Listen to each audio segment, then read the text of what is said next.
Campamento de verano. Cementerio de brujas. Donde no crece el pasto. El campamento Lago Quietud existía desde antes de que alguien pudiera recordar su inauguración. Nadie sabía exactamente quién lo había fundado ni por qué, solo que llevaba décadas recibiendo chicos cada verano, siempre los mismos rangos de edad, siempre las mismas cabañas de madera, siempre el mismo olor a humedad y pino viejo. No figuraba en folletos turísticos ni en páginas oficiales. Los padres llegaban a él por recomendaciones vagas, de boca en boca, como si nadie quisiera admitir del todo que había enviado a su hijo allí. Yo tenía 17 años cuando fui contratado como asistente de coordinación. No era monitor, no era guardavidas, no era cocinero. Mi tarea era ayudar donde hiciera falta. Una descripción lo suficientemente amplia como para no hacer preguntas. Desde el primer día sentí que el lugar tenía reglas que nadie explicaba, pero que todos cumplían. La principal era simple. No te internes en el bosque después del anochecer. No era una advertencia dramática. No hablaban de animales salvajes ni de gente perdida. Simplemente lo decían como quien aclara que no se debe fumar en una habitación cerrada. Nadie discutía la norma. Nadie preguntaba por qué. El bosque rodeaba el campamento como una pared viva. Los árboles crecían demasiado juntos, torcidos, con ramas que parecían evitar la luz. Incluso al mediodía, la sombra era espesa. El lago, en cambio, era tranquilo, casi artificial de lo inmóvil que permanecía. La primera semana transcurrió sin incidentes. Fogatas, cantos, juegos nocturnos, risas forzadas de adolescentes que fingían no extrañar sus casas. Yo dormía mal. Soñaba con raíces que se movían bajo la tierra, como dedos inquietos. Fue Tomás, uno de los monitores más viejos, quien mencionó el cementerio por primera vez. No lo hizo como revelación, sino como corrección. No vayas por ese sendero, me dijo una tarde, señalando un camino apenas visible entre los árboles. Ese terreno no nos pertenece. Le pregunté qué había ahí.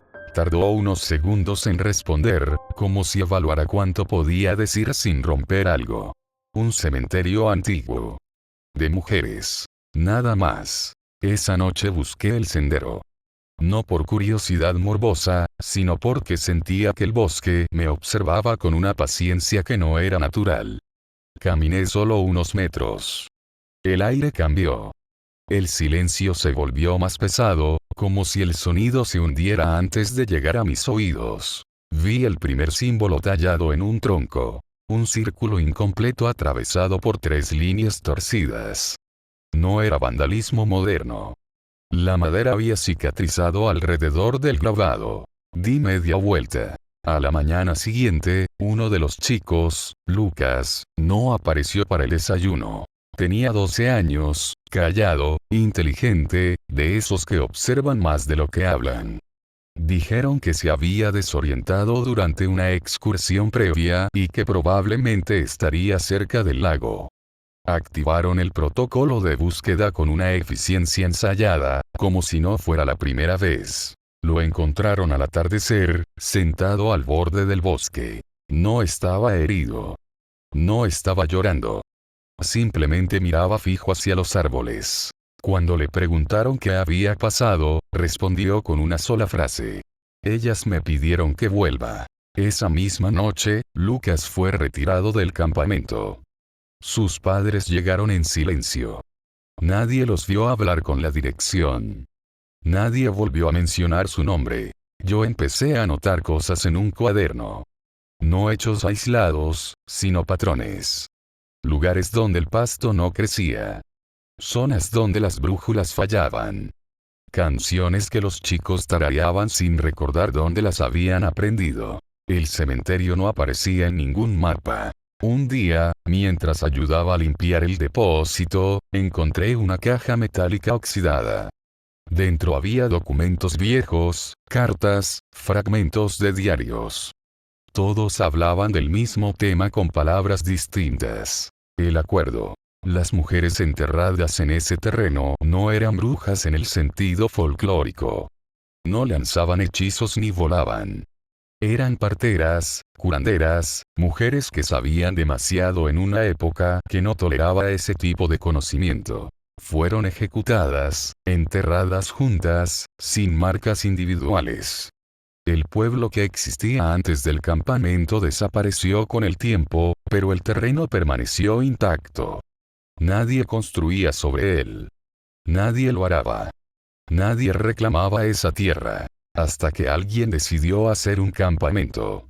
El acuerdo era simple. Ellas no cruzaban el límite. Nosotros no las olvidábamos.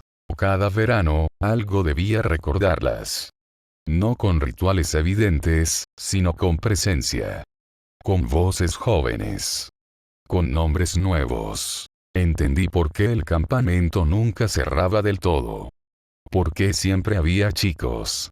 Por qué nunca se hablaba de ciertos incidentes. Una noche escuché pasos alrededor de mi cabaña. No eran pesados. No rompían ramas. Caminaban como quien conoce el terreno desde siempre. Salí. El bosque estaba iluminado por una luna enferma. Vi figuras entre los árboles. No eran sombras. Eran siluetas de mujeres, con ropas que no correspondían a ninguna época precisa. Sus rostros no tenían rasgos definidos, solo la sensación de una mirada fija. No sentí miedo. Sentí culpa. No estamos completas, dijo una voz, no con sonido, sino directamente dentro de mi cabeza. Falta memoria. A la mañana siguiente, Tomás no estaba. Su cabaña estaba vacía. Nadie preguntó por él. Su nombre fue retirado del cronograma como si nunca hubiera existido. Yo entendí entonces la función real de los asistentes multiuso. No éramos empleados. Éramos ofrendas diferidas. Escribo esto porque el campamento sigue funcionando. Porque cada año hay chicos nuevos, y alguien tiene que quedarse cuando el equilibrio se rompe. Si alguna vez escuchas hablar del lago Quietud, si te dicen que es un lugar tranquilo, familiar, seguro pregunta por el sendero que no figura en los mapas. Y si te dicen que ahí no hay nada, es porque todavía no te están buscando. Nadie vino a buscarme. Esa fue la primera señal de que el acuerdo había cambiado. El último día del turno de verano amaneció con el lago cubierto por una neblina espesa, tan baja que parecía surgir del agua misma. Las cabañas estaban vacías.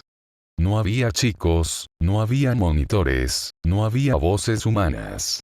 Sin embargo, el campamento no se sentía abandonado. Se sentía ocupado. Las puertas estaban abiertas.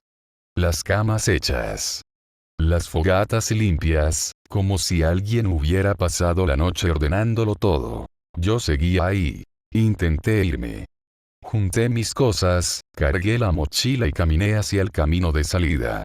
El sendero existía, pero no llevaba a ningún lado. Caminé durante horas y siempre regresaba al mismo claro, al mismo cartel de madera carcomida con el nombre del campamento apenas legible. Lago Quietud. El bosque no me retenía por fuerza. Me retenía por repetición. Recordé algo que había leído en los documentos antiguos.